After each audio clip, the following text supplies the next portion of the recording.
Have you ever looked around a house cleaned so thoroughly there is nothing left to tidy, yet your mind still feels tangled like a ball of thread? Your inbox pings, meetings fill the calendar, packages arrive at the door, the sink stands empty and still your heart feels heavy, neat yet suffocating, beautiful yet cold, less yet loud. You tell yourself, maybe I am not minimalist enough, so you subtract more and more, until one day, the room is as silent as a photograph, while you are as exhausted as if you had just finished performing a long role. That is the moment to pause, to ask, is the house breathing with you, or are you holding your breath for the house? Zen is not a style. Zen is a relationship. Between light and object, between emptiness and accent, between your true habits and what social media says is right. Zen is not less. Zen is right. Right with the rhythm of your heart, right with a morning of sunlight, an evening of tea. But in the rush of modern life, we often drift in subtle ways, turning emptiness into hollowness, turning symbols into display, cutting nature away from the window, copying someone else's room, binding ourselves to rules that do not know how to smile. Small things, yet enough to fracture stillness into stiffness. Tonight, I want to invite you to step gently through those misconceptions, not to judge, but to loosen the knots, with soft hands, with clear eyes, with a tender heart. We will touch on ways for emptiness to breathe, for objects to tell stories, for light to travel, for individuality to stay, for discipline to grow kind. Right over beautiful. A phrase short as a needle, yet sharp enough to stitch the small tears in our habits. And from those stitches, a Zen home appears not by adding more, but by returning, beginning with the breath of the room and the breath of your own. 1.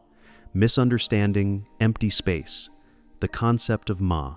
Have you ever cleared an entire shelf, pulled everything out of the living room, looked at the bare white wall, and sighed with relief? Finally, it feels Zen. Then a few days later, that silence turns hollow. Footsteps echo as if in a hotel room no one has lived in. A hot cup of tea placed on the table sounds lonely. You sit for a moment, then get up quickly without knowing why. Less does not mean peace. Less is only less. Stillness only arrives when emptiness knows how to breathe. Zen is not less. Zen is right. That sentence feels like a thread, pulling us from lifeless void back to Ma, the deliberate pause that gives life its rhythm. The Japanese do not see emptiness as leftover space to be filled, but as a riverbank that allows the stream to flow. In calligraphy, the stroke is beautiful because the white space around it knows when to stop. In a rock garden, a single stone glows because the sea of sand is silent. Ma is the rest that nourishes the melody. If we erase every sound, the music disappears. But if we place a pause between two notes, the melody deepens. Living space works the same way. When you only focus on subtracting, you accidentally cut off the room's breath. Coldness seeps in through flat surfaces, echoes rise from barren walls, and your mind has nowhere soft to land. I once knew a friend obsessed with minimalism who cleared out his room completely, leaving only a chair, a desk, and a lamp. For 3 days, he felt free. On the 4th day, he abandoned the room and worked in a cafe. Why?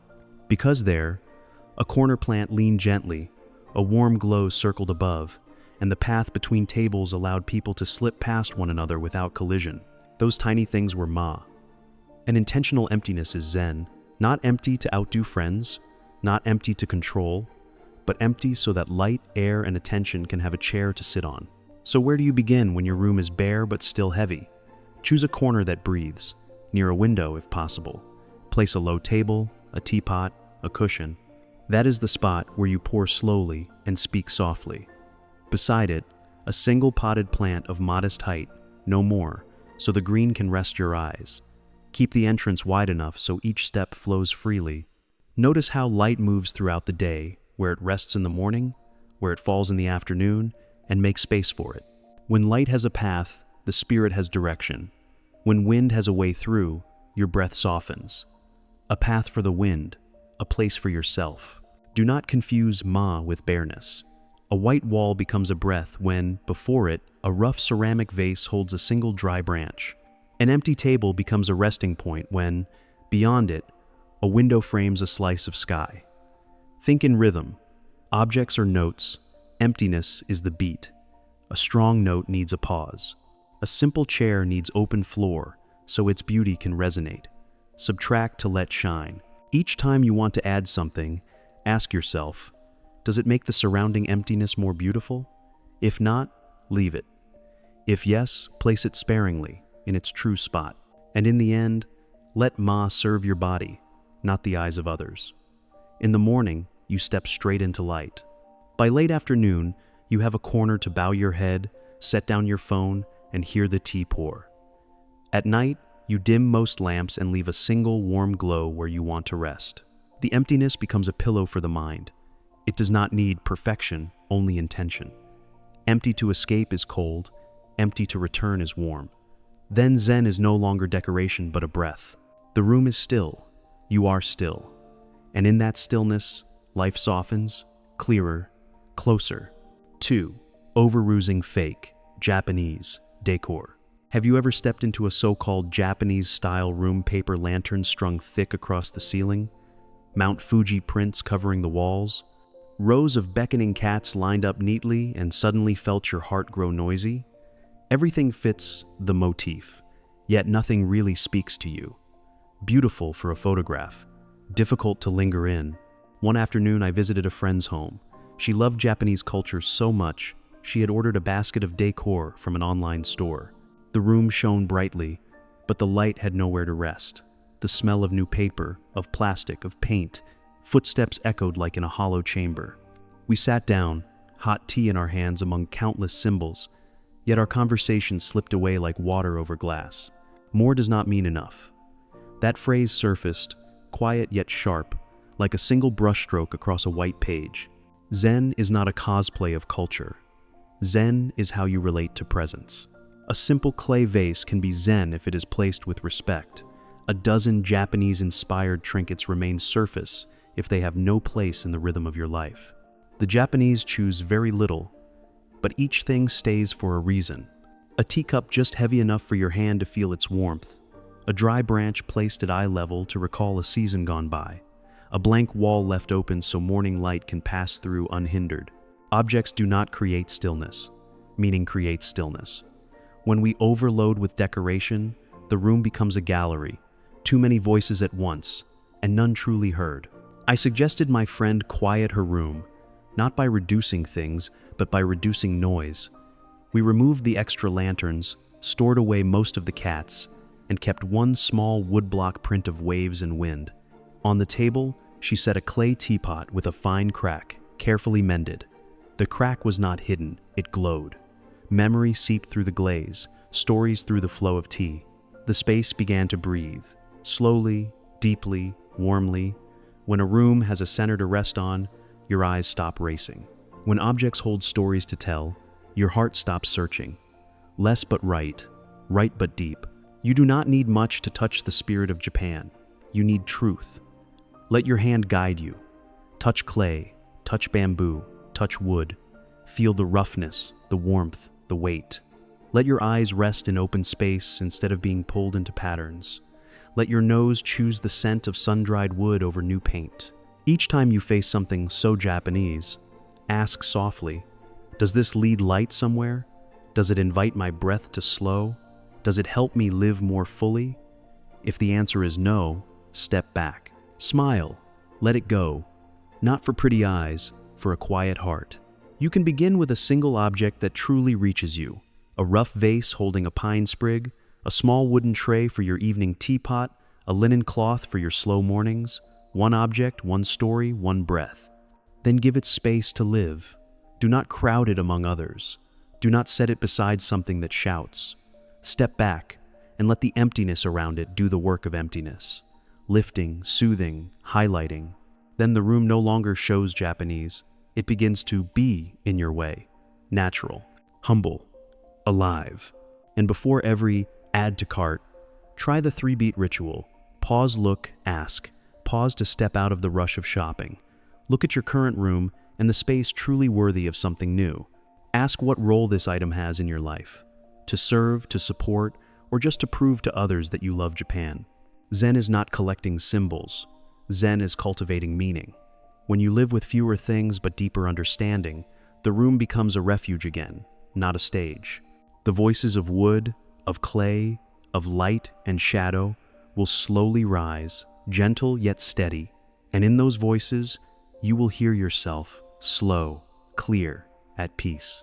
3. Ignoring natural elements. Have you ever come back to your apartment after a long day, everything neat and aligned, tables polished, spotless, the scent of air freshener still floating, yet your heart skips a hollow beat? You pull the curtain, and the light stops at a thick fabric. You sit down and hear the hum of the air conditioner, the fridge, the elevator, no rustle of leaves, no breath of wind, no scent of dry wood warmed by the sun. The room is beautiful, but it does not live. I have been inside that kind of industrial peace, quiet by erasing the sounds of nature, clean by scrubbing away the traces of earth and water. And then, placing a hand on my chest, I realized something small but deeply true. Zen is not silence. Zen is harmony. At its root, Zen is a relationship between you and the earth, between your breath and the stream of light, between your feet and the warmth of wood beneath them. When a room is only concrete, glass, plastic, every line may fit the right proportion, but the rhythm of life is missing. You simplified the objects but severed the connection to nature. Each morning, the sun has already knocked on your door, but the heavy curtain gives no reply. Each afternoon, the wind has brushed the threshold, but the closed frame does not let anyone hear.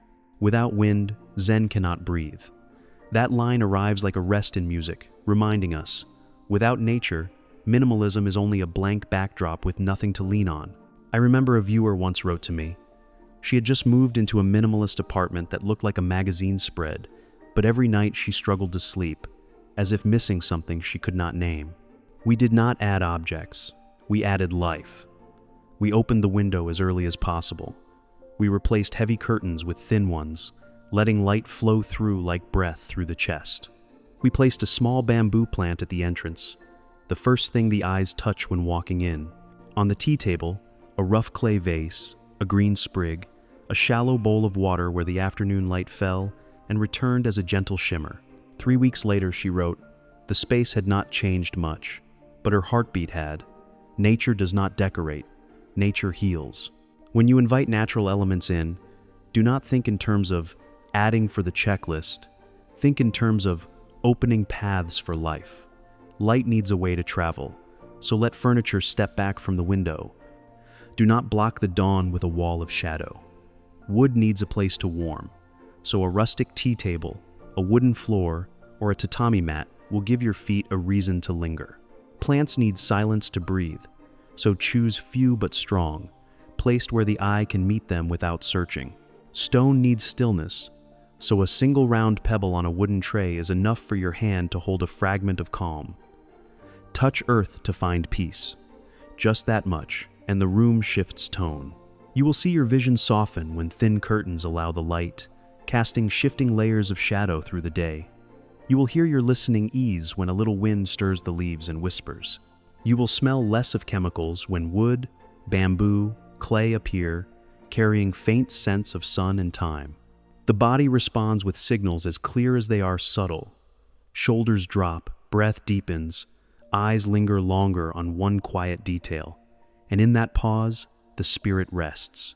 Less plastic, more living matter. It sounds like wordplay, but you will feel it day by day. Synthetic plastic drains energy. Living sap from plants gives energy back. You do not need a garden to touch nature.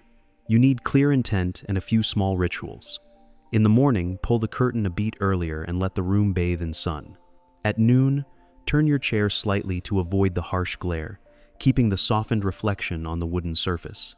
In the evening, water the plant slowly, watching each drop sink into soil like a reminder, I too need to sink into the day. At night, turn off the overhead light, switch on a low warm lamp, and listen to leaves shift when the window opens a crack. Open the door for the sky, then open your heart for yourself. And when nature is invited in, minimalism finds its heartbeat. The apartment stops being cold. You stop being hurried. Time in the simplest way, becomes a kinder companion. 4. Lacking personal touch, copying without soul.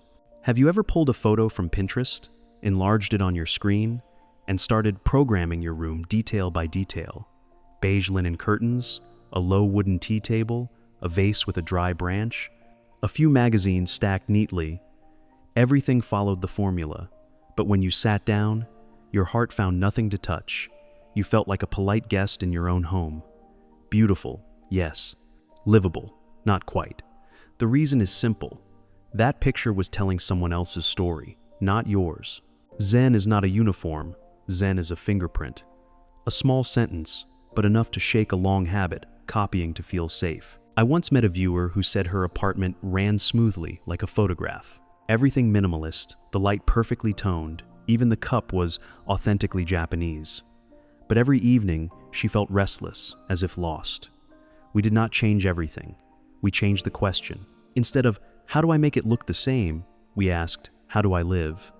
She told me every morning she brewed coffee, loved the scent of cacao, and often wrote a few lines before work. So the tea table was moved near the window to catch the first light of day. An old heavy cup, a gift from her mother, was placed at the center, and a worn notebook lay open beside it. Suddenly, the space had her rhythm, small but clear, slow but warm. Home is a diary, not a magazine. Mechanical imitation does not just steal personality, it steals energy. When objects do not match your habits, you burn willpower, maintaining an order drawn by someone else. A chair too low for your back, a bookshelf placed out of reach, a color palette telling a stranger's story, those tiny mismatches accumulate into fatigue. Day by day, you leave home earlier to escape, return later to avoid. Meanwhile, Zen, at its core, is not a frozen image. Zen is the easing of body and mind when everything sits in its rightful place. Right over beautiful. A simple phrase, yet it opens the door to peace. You can begin with a small ritual that carries your own mark. If you are left-handed, place the teapot on the left, even if the picture suggests the right. If you like to write in the evening, clear a quiet space on the table so your pen has a path, instead of forcing it to yield to must-have objects. If you love the sea, keep a stone you picked up from a trip in a wooden tray, so each touch is a soft remembering. Memory is material, copying is paint. Every choice has a voice. Listen to the voice of your life first. The important part is not how many personal objects you own, but how real they are. A bowl with a small crack that you patiently repaired with glue can warm the kitchen more than a flawless new set. A messy sketch you drew yourself may give a wall more breath than a perfect, lifeless print. A coat hanging by the door, because that is where your hand always reaches, before leaving makes more sense than forcing it into the proper spot in the closet for a tidy photo. What your hand makes, your hand feels. When your hands participate, the room has a pulse. And then you will see, when the space speaks in your voice, stillness comes naturally. Tidying becomes easier because objects no longer fight your habits. Staying becomes longer because the light flows the way you need it. Breathing becomes deeper because the scent of wood, of paper, of morning coffee tells a familiar story. And if one day you want to break the pattern, do it, as long as your body smiles. A cushion darker than the correct palette, a rough rug slightly off the rules, an old desk lamp picked from a flea market. If they support your rhythm of life, they are Zen. Zen does not imitate. Zen takes root. When you root in what you love and how you live, the room stops performing and you stop acting. Simplicity suddenly has a soul, and that soul is yours. 5. Being too rigid with minimalism rules. Have you ever walked into a room so perfect you felt afraid to breathe? Every rule in place, every palette precise, every hanger aligned to the standard of minimalist purity. You proudly jot down a record 30 items as if it were a finish line, then sit down only to feel your chest pulled tight like a wire. The wool scarf your mother gave you is tucked away in a box because it does not fit the system. Your favorite coffee mug is replaced by a plain one because it matches. That night, you sleep surrounded by endless empty space, yet there is no emptiness that will hold your heart. I know that feeling, because I too once turned my home into a disciplined boot camp until I suddenly realized less with harshness is less as punishment. Zen is not a checklist to race against. Zen is a rhythm to return to. When we absolutize the rule's 30 items, one color, no exceptions, we unwittingly lock breath into a cold frame. Discipline was meant to be a bridge, but we tied ourselves to the railing. The effect is subtle yet heavy. We grow wary of our own smallest desires, afraid of a flower deemed luxury, afraid of a thick blanket called unminimal, even afraid of spontaneous laughter that might break the stillness. Rules are made to serve, not to bind. A simple line, but if you listen closely, it opens a door. Start with the body, not the photo template. In the morning, when your feet touch the floor warm or cold? In the evening, do you crave golden light or white?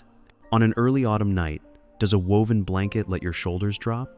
When principles learn to listen to the body, principles grow gentle. You may allow yourself a soft luxury, a single item that soothes you, a heavy cup, a coarse rug that recalls a season, the scent of tea in the evening. Not to show off, to breathe. You may keep a shelf of pardon, a place where memory-laden objects remain without having to ask permission from any checklist. You may try a 90-day box, a resting place for uncertain things. If 3 months pass untouched, you let them go with gratitude. Good discipline is discipline that knows how to open a door. I remember a viewer who wrote that she forced herself not to buy flowers for 3 months, afraid to break the pallet. We did not erase her rules, we loosened them. She created her own ritual. Every Friday, allow the smallest bouquet from the market, often just a few sprigs of eucalyptus. Strangely, the room stayed minimalist, but her spirit lightened as if she had unfastened a button. Empty clay vases became places of dialogue between water and leaves. Less for freedom, not less for forbidding. And that freedom made her tidy habits endure, because there was space for joy to dwell. Do not fear straying, if that straying matches your life. If you read before sleep, keep a warm lamp and a thin stack of books within reach, even if online images demand an empty nightstand. If you write in a journal, keep your favorite pen near the pillow, even if it counts as one more item. If the rainy season arrives, lay down a thick rug so your feet feel safe. When the sun returns, roll it up so the wood can breathe. Nature changes its clothes with the seasons, and so should your home, gentle to endure. That gentleness is not compromise. It is the wisdom of rhythm. Soon there will be a time when you no longer count items, but count peaceful beats. You will know how much silence you need to sleep well, how much light to stay awake, how much texture to feel embraced. Home will no longer be a stage for rules to perform. Home will return to being a quiet teacher. Then, you will still be minimalist, but not severe. Still neat, but no longer strained. You will keep a few, not perfectly minimalist things because they keep you whole. And in that moment, turning on a lamp late at night, pouring a warm cup of tea, you will smile because you finally understand. Zen is balance, not perfection. When the video fades, you still hear a faint breath inside your chest. The rhythm of clarity, the rhythm of enough. You do not need a grand decision, only a small gesture. Tonight, set a warm cup on the table, dim the lights, slip the phone from your hand, and sit with your room for 3 breaths. A silence that knows how to breathe will open, and in that silence you realize peace does not come from controlling everything, but from choosing one thing to hold with care. Less but right. Slow but deep. Enough to soften tomorrow by half a step. Gentle to endure. Let that phrase walk with you like a fine thread, stitching the tiny tears in the fabric of hurried habits. If tonight you want to begin, do not begin by taking away. Begin by inviting in. Invite the light a little earlier. Invite the soft scent of tea. Invite a corner that lets your shoulders fall. Then listen to your body as you would to a friend. Is there ease here? Is there warmth here? Is there truth here? When the answer is yes, you will know you have come home. Not perfect, but whole. And in that wholeness, beauty becomes breath. Minimalism becomes kindness. Zen becomes the way you treat each passing moment. If you feel this journey touches your life, leave a quiet sign, a like, a subscribe, so we can meet again in the silences yet to come. And I hope to hear your story in the comments. Tonight, what one thing will you keep to feel more at peace? Just one. Then breathe, then be.